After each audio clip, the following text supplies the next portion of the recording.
স্বাগত দীপ্ত সংবাদে আপনাদের সাথে আছে আমি তানিয়া আফরিন। শুরুতেই জানাবো সংবাদ শিরোনাম। ঠাকুরগাঁওয়ে নিহত কিশোরের মরদেহ এখনো ফেরত দেয়নি বিএসএফ, পরিবারে গভীর শোক। যেন করে হোক যাতে আমাদের নাশটা ফেরত চাচ্ছি আর কি।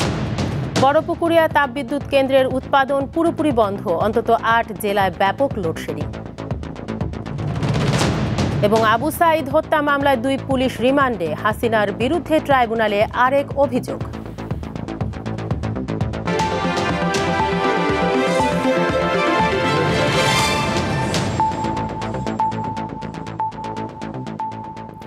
দেখছিলেন শিরোনাম, এবারে পুরো খবর।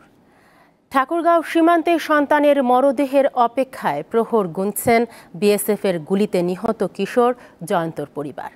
দফায় দফায় পতাকা বৈঠক করেছেন বিএসএফ ও বিজিবির সদস্যরা, তবে মরদেহ ফেরত দেয়া হয়নি এখনো। ঠাকুরগাঁওয়ের বালিয়াডাঙ্গির ধনতলা সীমান্তে সোমবার ভোরে বিএসএফের গুলিতে নিহত হয় 8ম শ্রেণীর শিক্ষার্থী জয়ন্ত কুমার সিংহ। স্থানীয়রা জানান, ধনতলা ইউনিয়নের কান্তি ভিটা সীমান্তের মেইন পিলার 393-এর পাশ দিয়ে ভারতে অনুপ্রবেশের চেষ্টা করায় বিএসএফ সদস্যরা জয়ন্তকে লক্ষ্য করে গুলি ছোড়ে। পরে জয়ন্তের মরদেহ বিএসএফ সদস্যরা নিয়ে যায়। জয়ন্ত তার বাবার সহযোগিতায় সে ইন্ডিয়া যাওয়ার জন্য প্রস্তুতি নিচ্ছিল।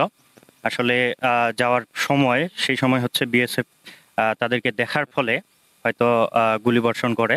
ওই ছেলেটাকে গুলি লাগে, তখন ওর আব্বা আনতে যায়, ওর আব্বার পায়ে গুলি লাগে। ছেলের মরদেহ আনতে গিয়ে গুলিবিদ্ধ হয়ে হাসপাতালে চিকিৎসাধীন জয়ন্তর বাবা মহাদেব কুমার সিংহ।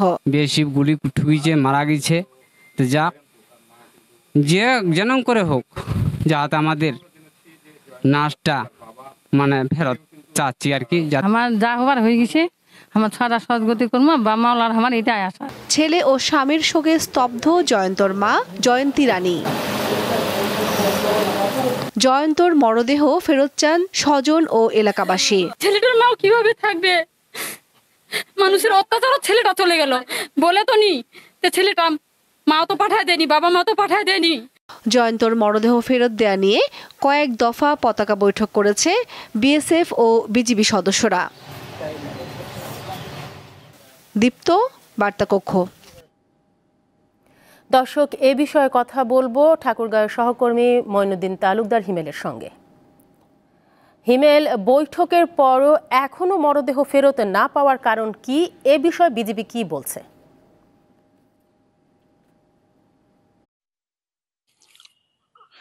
তানিয়া, আপনি জানেন গতকাল ভোর রাতে বিএসএফ এর গুলিতে নিহত হয় জয়ন্ত কুমার সিংহ। এরপর থেকে 36 ঘন্টা পার হয়ে গেলেও এখন পর্যন্ত কিন্তু মরদেহ ফেরত দেয়নি বিএসএফ। আমি এই বিষয়ে ঠাকুরগাঁও 50 বিজিবি অধিনায়ক তানজিল আহমেদের সাথে কথা বলেছি। তিনি আমাকে জানিয়েছেন যে গতকাল বেশ কয়েক দফায় তাদের সাথে আলোচনা হয়েছে, পতাকা বৈঠক হয়েছে এবং বিএসএফ জানিয়েছিল যে আজ বিকেল 4টার মধ্যে এই 15 বছর বয়সী কিশোরের মরদেহ তারা ফেরত দেবে। কিন্তু আমি এখন এসে লক্ষ্য করেছি যে এখন পর্যন্ত কিন্তু বিএসএফ জয়ন্তর মরদেহ ফেরত দেয়নি। তার পরিবার এখনো অনেক আমি এই বিষয় নিয়ে আরো জানতে চেষ্টা করেছিলাম বাংলাদেশ বর্ডার গার্ড বিজিবির কাছে। তারা আমাকে জানিয়েছে যে অনেক সময় এমনটা হয়ে যায় যে বিভিন্ন রকমের প্রস্তুতি সম্পন্ন করতে বিএসএফ এর সময় দেওয়ার সময়ের চেয়ে তার একটু বেশি সময় লাগে। তবে বিজিবি আশা করছে যে আজ বা বিকেলবেলা যদি মরদেহ হস্তান্তর করতে নাও পারে, তাহলে হয়তো বা রাত্রেবেলা সে মরদেহ হস্তান্তর করা হবে। আমি পরিবারের সূত্রে জানতে পেরেছি যে আপনি জানেন এই ঘটনায় শুধুমাত্র জয়ন্ত সরকারও কিন্তু গুলিবিদ্ধ হয়েছিল। জয়ন্ত সিংহ মারা গেলেও মহাদেব সিংহ এবং ঠ্যাংটু সরকার ভাগ্যক্রমে বেঁচে যায়। তাদের গুলিবিদ্ধ অবস্থায় রংপুরে ভর্তি করা হলে আস্তে আস্তে তাদের চিকিৎসার ব্যবস্থা করা হয়। আমি সর্বশেষ তথ্য পরিবারের কাছে যেটা পেয়েছি যে এখন তারা অনেকটাই সংখ্যাবোধ করেছে, এখন তারা কিছুটা ভালো রয়েছে এবং সুস্থ রয়েছে। তবে পরিবারের কিন্তু সর্বোপরি একটি দাবি ছিল যে আমরা আমাদের সন্তানকে ফেরত চাই, সন্তানের লাশ ফেরত চাই। যেহেতু দীর্ঘ সন্তানটা ফেরত পাওয়ার সম্ভব না, আমরা আমাদের সন্তানের লাশ ফেরত চাই এবং সেটা করতে চাই। আমি কিন্তু আমি কিন্তু এই বিষয় নিয়ে বারবার পরিবারের সাথে কথা বলেছি। তাদের অন্য কোনো দাবি ছিল না, তাদের দাবি তাদের সন্তানের লাশ ফেরত পাওয়া। কিন্তু এখন পর্যন্ত বিএসএফ এর কাছ থেকে তাদের সন্তানের লাশ ফেরত না পাওয়ায় তারা অনেকটাই শঙ্কিত। এখনো লাশ ফেরত পাওয়ার আশায় তারা প্রহর করছে।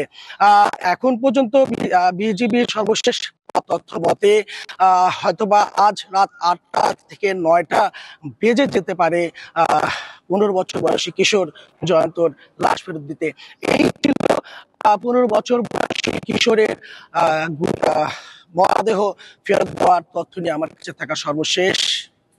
মইনুদ্দিন তালুকদার যুক্ত ছিলেন ঠাকুরগাঁও থেকে। দিনাজপুরের পার্বতীপুরে 525 মেগাওয়াট ক্ষমতা সম্পন্ন বড়পুকুরিয়া তাপবিদ্যুৎ কেন্দ্রের উৎপাদন ব্যবস্থা এখনও সচল হয়নি।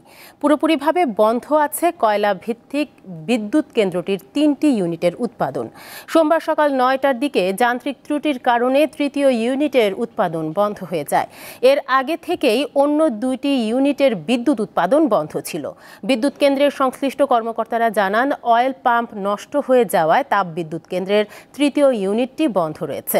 তাপবিদ্যুৎ কেন্দ্রটির 3টি ইউনিটে উৎপাদনের জন্য দৈনিক প্রায় 5200 টন কয়লার প্রয়োজন। বর্তমানে বড়পুকুরিয়া কয়লা খনির কোল ইয়ার্ডে প্রায় 2 লাখ টন কয়লা মজুদ আছে। এই প্রথম বড়পুকুরিয়া তাপবিদ্যুৎ কেন্দ্রটির 3টি ইউনিটই বন্ধ হয়েছে। ফলে পার্বতীপুর উপজেলা সহ উত্তরাঞ্চলের 8 জেলায় ব্যাপকভাবে লোডশেডিং চলছে।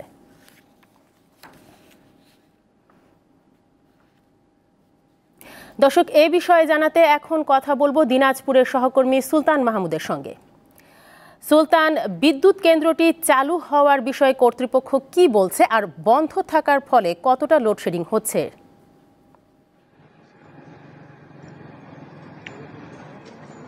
তানিয়া, আমি কিছুক্ষণ আগেই দিনাজপুরের যে এই তাপ বিদ্যুৎ কেন্দ্রটি রয়েছে, আমি ঠিক তাপ বিদ্যুৎ কেন্দ্রের ঠিক প্রধান ফটকের সামনেই রয়েছি। এখানে দেখেছি যে বাহিনী সহ আনসার সদস্যরা কিন্তু এখানে দায়িত্ব পালন করছেন। তারা বলছেন, ভিতরে আমি মোবাইল ফোনের মাধ্যমে এই তাপবিদ্যুৎ কেন্দ্রের যিনি প্রধান নির্বাহী প্রকৌশলী রয়েছেন আবু বকর সিদ্দিকী, তার সাথে কথা হয়েছে। তিনি বলেছেন যে এই তাপবিদ্যুৎ কেন্দ্রটি সচল করতে আরো 2 সপ্তাহ থেকে 1 মাস পর্যন্ত সময় লাগতে পারে বলে তিনি আমাদেরকে জানিয়েছেন।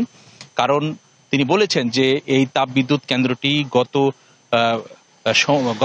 শুক্রবার এই 3য় যে ইউনিটটি রয়েছিল সেই ইউনিটটি কিন্তু সচল ছিল, যা গত কালকে রাতেই অর্থাৎ সোমবার সন্ধ্যার পরেই কিন্তু এই তাপবিদ্যুৎ কেন্দ্রটি এর যান্ত্রিক ত্রুটির কারণ দেখিয়ে সেটি বন্ধ হয়েছে, যার ফলে এই অঞ্চলের মানুষের কিন্তু অনেক বিদ্যুতের ঘাটতি হচ্ছে, যার ফলে অনেকেই যার দৈনন্দিনের যে কাজগুলো রয়েছে সেই কাজগুলো কিন্তু করতে অনেকে সমস্যা হচ্ছে। পাশাপাশি এখানকার যে কলকারখানাগুলো রয়েছে এবং এই কলকারখানাগুলোতেও কিন্তু বিদ্যুতের সমস্যা দেখা দিয়েছে, যার ফলে এখানে কিন্তু মোটামুটিভাবে এই অঞ্চল, আপনি জানেন যে কৃষি প্রধান অঞ্চল, এখানে কিন্তু কৃষি সেচের যে একটা এখন সময় রয়েছে, সেই সেচ প্রকল্পেরও কিন্তু অনেকটাই ব্যাঘাত ঘটছে, যার ফলে এই অঞ্চলে কৃষির একটা এই 15 বা 20 দিন বা 1 মাস পর্যন্ত যদি বিদ্যুতের এরকম ঘাটতি থাকে তাহলে কিন্তু অনেকটাই কৃষি কাজের যে সমস্যা দেখা দিতে পারে।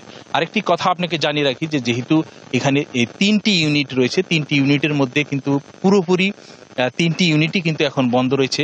প্রথম যে ইউনিটটি ছিল সেখানে 125 মেগাওয়াট বিদ্যুৎ উৎপাদন হতো, দ্বিতীয়টিতে 125 এবং সর্বশেষ যেটি 3য় ইউনিটটি রয়েছিল সেটি কিন্তু 275 ইউনিট, মোট হচ্ছে 525 মেগাওয়াট বিদ্যুৎ উৎপাদন হতো। এখানে যে কয়লার কিন্তু আমরা দেখেছি যে কয়লার যে এখানে পাশেই যেহেতু কয়লা খনি থেকে কয়লা নিয়ে আসে এই তাপ বিদ্যুৎ কেন্দ্রের তাপের উৎপাদন হয়। সেখানে কিন্তু আমরা দেখেছি যে প্রচুর পরিমাণে প্রায় তাপ বিদ্যুৎ কেন্দ্রের কাছে আমরা শুনেছি যে প্রায় 1 লক্ষ টন কয়লা মজুদ আছে এবং কয়লা খনিতেও কিন্তু আরো 1 লক্ষ, অর্থাৎ 2 লক্ষ টন এখন পর্যন্ত কিন্তু কয়লা মজুদ রয়েছে, যার ফলে কয়লার সমস্যা নেই, কিন্তু সমস্যা হচ্ছে এখন এই ত্রুটি কারণ। আমরা এখানে শুনেছি যে যেহেতু এটি চীনা একটি কোম্পানি ঠিকাদারি প্রতিষ্ঠান হিসেবে কাজ করেছিল এবং সেই প্রতিষ্ঠান হারবিন ইন্টারন্যাশনাল এই কাজ করার কারণে তাদের যে ছোটখাটো বিষয়গুলো তারা মেরামত করার কথা থাকলেও তারা কিন্তু সেই কাজটি করতে পারেনি, যার ফলে কিন্তু এই ত্রুটিগুলা দেখা দিলে একেবারেই কিন্তু প্রথম এই দিনাজপুরের এই 3টি ইউনিটের তাপ সরাসরি বন্ধ রয়েছে। তানিয়া, দিনাজপুর থেকে তাপ বিদ্যুৎ কেন্দ্রের সবশেষ পরিস্থিতি জানাচ্ছিলেন সুলতান মাহমুদ। রংপুরের বেগম রোকেয়া বিশ্ববিদ্যালয়ের ছাত্র আবু সাইদ হত্যা মামলার আসামি পুলিশ সদস্য আমির আলী ও সুজন চন্দ্র রায়ের 4 দিনের রিমান্ড মঞ্জুর করেছে আদালত। রংপুর মেট্রোপলিটন ম্যাজিস্ট্রেট আমলি আদালত 2-এর বিচারক এ আদেশ দেন। এর আগে সকাল 9:30টার দিকে পুলিশ ও সেনাবাহিনীর কঠোর নিরাপত্তার মধ্য দিয়ে এএসআই আমির আলী ও কনস্টেবল সুজন চন্দ্র রায়কে আদালতে নেওয়া হয়। এ সময় মামলার বাদী আবু সাইদের বড় ভাই রমজান আলীর আইনজীবী আদালতকে জানান, আসামিরা নিরস্ত্র আবু সাইদকে গুলি করে হত্যা করেছে। এই হত্যার নির্দেশদাতা, পরিকল্পনাকারী সহ সকলের নাম ঠিকানা জানতে ওই 2 জনকে রিমান্ডে আনার সুপারিশ করেন বাদী পক্ষের আইনজীবী।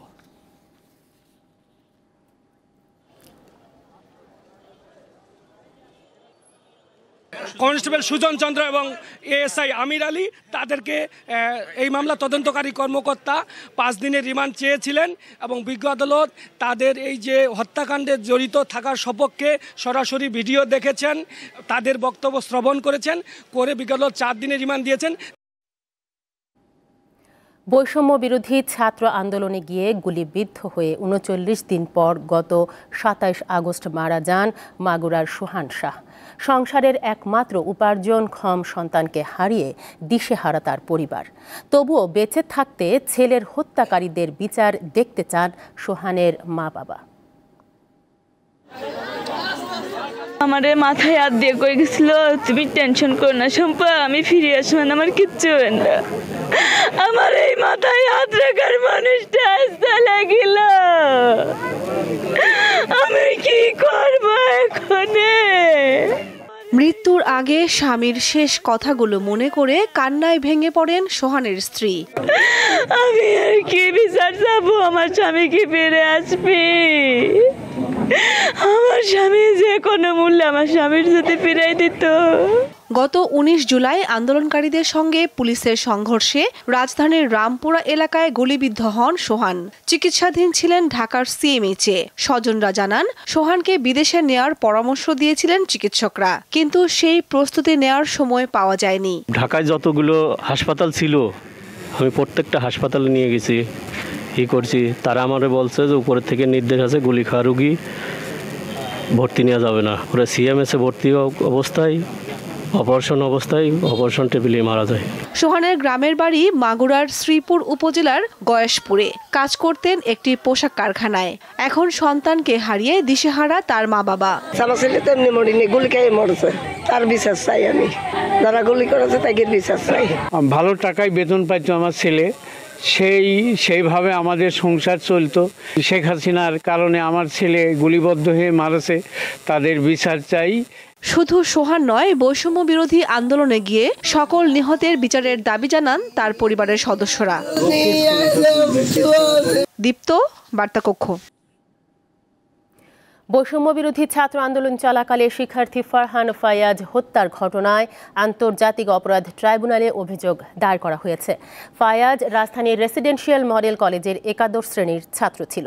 ট্রাইব্যুনালে শেখ হাসিনা সহ 54 জনের বিরুদ্ধে হত্যা ও গণহত্যার অভিযোগ আনা হয়েছে। মঙ্গলবার ফারহানের বাবা শহীদুল ইসলাম ভূঁইয়া আন্তর্জাতিক অপরাধ ট্রাইব্যুনালের তদন্ত সংস্থায় এ অভিযোগ দাখিল করেন। গেল 18 জুলাই ধানমন্ডির পুরনো 27 নম্বর সড়কে কোটা আন্দোলনকারী সঙ্গে পুলিশের দফায় দফায় সংঘর্ষ হয়। পরে ধানমন্ডির রাপা প্লাজার পাশের মোড় থেকে শুরু হয়ে সংঘর্ষ ছড়িয়ে পড়ে অন্যান্য এলাকায়। সেই সময় নিহত হন ফারহান ফায়াজ।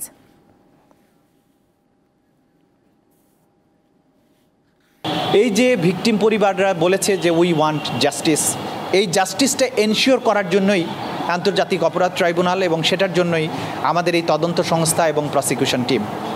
তারা আজকে আনুষ্ঠানিকভাবে আমাদের কাছে অভিযোগটা নিয়ে এসেছেন। যদিও তারা নাও আসতেন, আমরাই টিমের পক্ষ থেকে এই অভিযোগগুলো কম্পাইল করে এখানে মামলা দায়ের করতাম। পিতার কাঁধে ছেলের লাশ, এর চেয়ে ভারী বস্তু পৃথিবীতে আর কিছু নাই।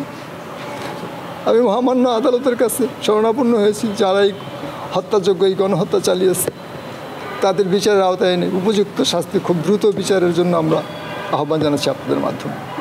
যারা খুন করেছে তাদের ফাঁসি হোক, ফাঁসির আওতায় আনা হোক। খুলনায় নির্মাণাধীন কর ভবনের ৫ম তলা থেকে পড়ে গিয়ে ৩ নির্মাণ শ্রমিকের মৃত্যু হয়েছে। নিহতরা হলেন রাব্বি, আশরাফুল ও মামুন। নির্মাণ শ্রমিকরা সকাল থেকে নগরীর সোনাডাঙ্গা থানাধীন বয়রা এলাকায় অবস্থিত কর কমিশনারের কার্যালয়ে নির্মাণাধীন ভবনে কাজ করছিলেন। এক পর্যায়ে ৩ জন পা পিছলে মাচা থেকে নিচে পড়ে যান। তাদের খুলনা মেডিকেল কলেজ হাসপাতালে নিয়ে যাওয়া হলে কর্তব্যরত চিকিৎসক ৩ জনকে মৃত ঘোষণা করেন। ময়নাতদন্ত শেষে মরদেহগুলো পরিবারের কাছে হস্তান্তর করা হবে বলে জানিয়েছে পুলিশ।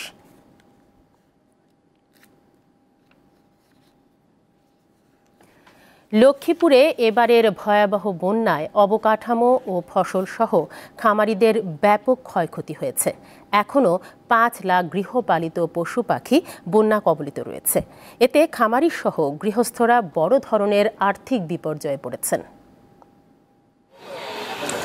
ভারী বৃষ্টিতে সৃষ্ট বন্যা আর ভয়াবহ জলাবদ্ধতায় দীর্ঘমেয়াদী বড় ক্ষতির মুখে পড়েছে লক্ষ্মীপুরবাসী।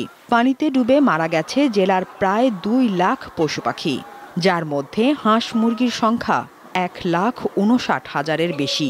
নষ্ট হয়েছে পশু পাখির দানাদার খাদ্য, ঘাস ও খড়। এ অবস্থায় দিশেহারা খামারিরা। প্রায় ৪০ লাখ টাকার মোরগগুলোর নিচের থেকে উঠাইছি, এরপরে আবার উঠাইছি, উঠানোর পরে মোরগ জাঁতা খাই, অনেক মোরগ মারা গেছে। চারদিকে পানি, এই ময়লার কারণে গ্যাস হয়ে প্রতিদিন ১০-১২টা করে মোরগ মারা যেতেছে। প্রায় এই পর্যন্ত আমার প্রায় ৬০০-৭০০ মোরগ মারা গেছে এবং সমস্ত মোরগ অসুস্থ হয়ে গেছে। ১৫টার মধ্যে একটা মারা গেছে অসুস্থ হইয়া, আরও ৩টা গরু অসুস্থ আছে, একটা হওয়ার থেকে উঠতে পারে না। ধরেন আমরা বাজার থেকে কোনো খানাপিনা আনতে পারতেছি না, গাড়ি ঘোড়া চলে না। জেলা প্রাণী সম্পদ কার্যালয় জানিয়েছে, বন্যায় ক্ষয়ক্ষতি হয়েছে অনেক। পশু খাদ্য নষ্ট হয়েছে ২.৫ কোটি টাকারও বেশি। খাওয়া দাওয়া তো নাই, কারণ সব তো ডুবে গেছে পানি বন্যায়। তারপরে এখন বসে টসে খাবার কোনো রকম যান বাঁচাইতেছি। ২,০০০ মুরগি ছিল, কিন্তু আমার মুরগিগুলো সবই পানিতে তলাইয়া মারা গেছে। এখন যে সামনে কিভাবে চলবো বা কি করবো এরকমের কোনো নাই। ইতিমধ্যে প্রায় ১৪,০০০ হাঁস মুরগিকে টিকা দেওয়া হয়েছে বলে জানিয়েছে জেলা প্রাণী সম্পদ অধিদপ্তর। প্রায় ১১ কোটি টাকার মতো আমাদের ক্ষয়ক্ষতি দাঁড়িয়েছে। ইতিমধ্যে ত্রাণ মন্ত্রণালয় থেকে ৫ লক্ষ টাকা দেওয়া হয়েছে। প্রত্যেক উপজেলায় ১ লক্ষ টাকা করে বিভাজন করা হয়েছে। বন্যায় ৫ শতাধিক পোল্ট্রি খামারের আয়ের পথ বন্ধ হয়ে যাওয়ায় তারা এখন দিশেহারা, যার প্রভাব পড়েছে বাজারেও। দীপ্ত বার্তাকক্ষ। এবারে কেওয়াই স্টিল চট্টগ্রাম সংবাদ।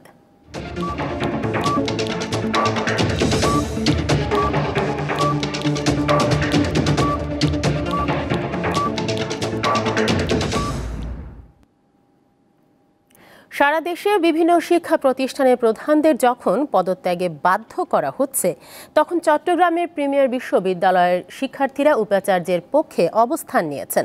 গেল কয়েকদিন ধরে বিশ্ববিদ্যালয়ের উপাচার্য ডক্টর অনুপম সেনের পদত্যাগের দাবিতে জনমত গড়ার চেষ্টা করছিল কিছু শিক্ষার্থী। তারা ফেসবুক সহ নানা মাধ্যমে এ বিষয়ে সাধারণ শিক্ষার্থীদের মতামত জানতে চায়। এতে বেশিরভাগ শিক্ষার্থী দ্বিমত পোষণ করেন এবং ক্ষোভে ফেটে পড়েন। তারই ধারাবাহিকতায় সকালে প্রতিষ্ঠানটির কয়েকশো শিক্ষার্থী অবস্থান নেন জিসি মোড় ক্যাম্পাসে। তারা উপাচার্যের পক্ষে নানা স্লোগান দেন।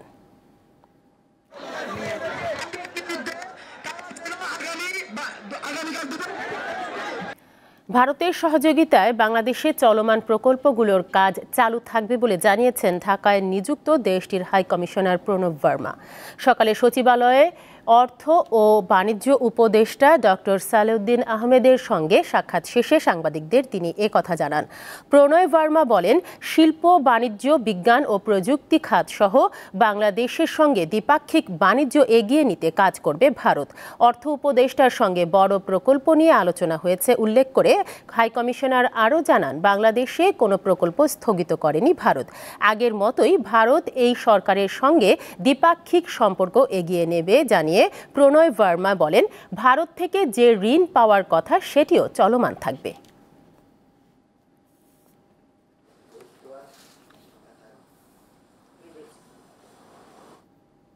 বাংলাদেশ নিয়ে কোনো রকম ষড়যন্ত্র ও হুমকি মেনে নেওয়া হবে না বলে হুঁশিয়ারি দিয়েছেন 12 দলীয় জোটের শীর্ষ নেতারা। ভারতের প্রতিরক্ষা মন্ত্রী রাজনাথ সিং যে ভাষায় বক্তব্য দিয়েছেন সেজন্য তাকে ক্ষমা চাওয়ার আহ্বান জানান তারা। দুপুরে জাতীয় প্রেস ক্লাবের সামনে জোটের উদ্যোগে এক বিক্ষোভ সমাবেশে বক্তারা এসব কথা বলেন।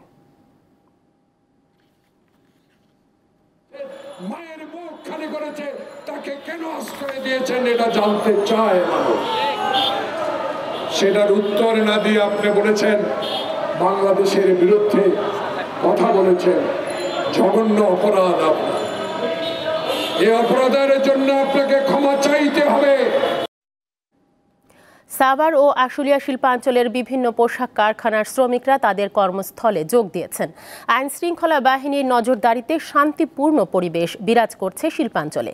তবে অভ্যন্তরীণ কিছু দাবি দাওয়া নিয়ে মালিকপক্ষের সাথে পরিবনা না হওয়ায় সকালে 40টি কারখানায় সাধারণ ছুটি দেয়া হয় বলে জানিয়েছে শিল্প পুলিশ। তবে সোমবার বন্ধ হওয়ার 60টি কারখানায় সকাল থেকে কাজ চলছে। বাকি 19টির সাথে বন্ধের তালিকায় যোগ হয়েছে নতুন আরও 21টি কারখানা। শিল্পাঞ্চলে যে কোনো ধরনের অপ্রীতিকর ঘটনা এড়াতে কারখানাগুলোর সামনে মোতায়েন রয়েছে অতিরিক্ত পুলিশ সদস্য। এছাড়াও শিল্পাঞ্চলে সেনা টহল অব্যাহত রয়েছে।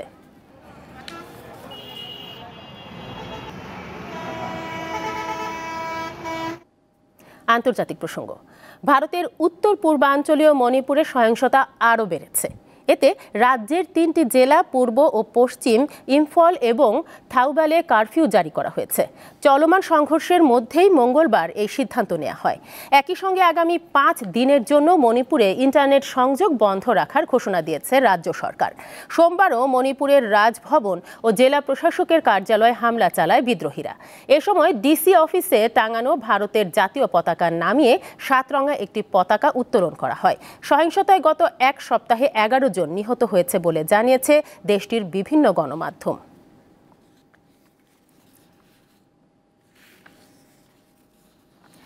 ফিলিস্তিনের গাজায় আক্রমণ ও গণহত্যার দায়ে ইসরায়েলকে ফুটবল সংক্রান্ত যে কোনো কর্মকাণ্ড থেকে নিষিদ্ধ করার দাবি জানিয়ে আসছে বিশ্বের অনেক দেশ।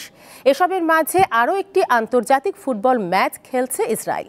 ইতালির কাছে হারের স্বাদ পাওয়া ম্যাচে ইসরায়েলের মূল একাদশে ছিলেন 2 মুসলিম ফুটবলার। নিরাপত্তার শঙ্কায় উয়েফা নেশনস লিগের হোম ম্যাচ নিজ দেশে আয়োজন করেনি ইসরায়েল। নিরপেক্ষ ভেন্যু হিসেবে হাঙ্গেরিকে বেছে নিয়েও 2-1 গোলে হেরেছে ইহুদিরা।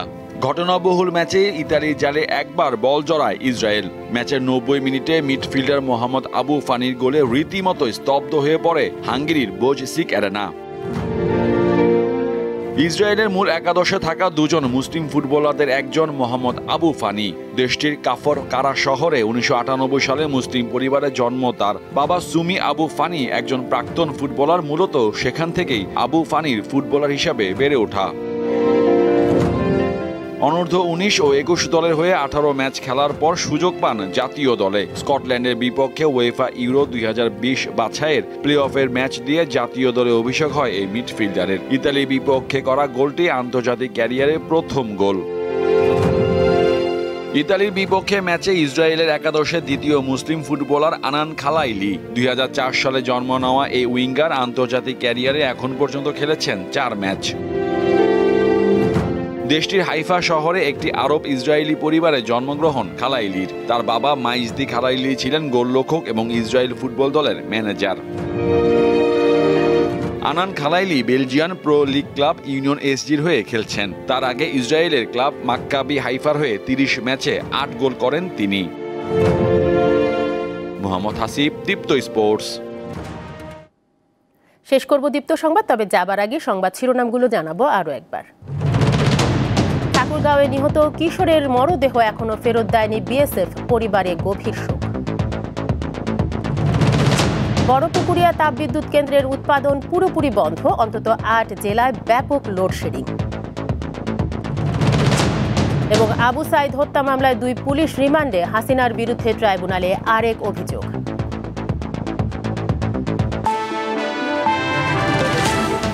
এ ছিল এখনকার মতো। আমাদের পরবর্তী সংবাদ সন্ধ্যা 6:50।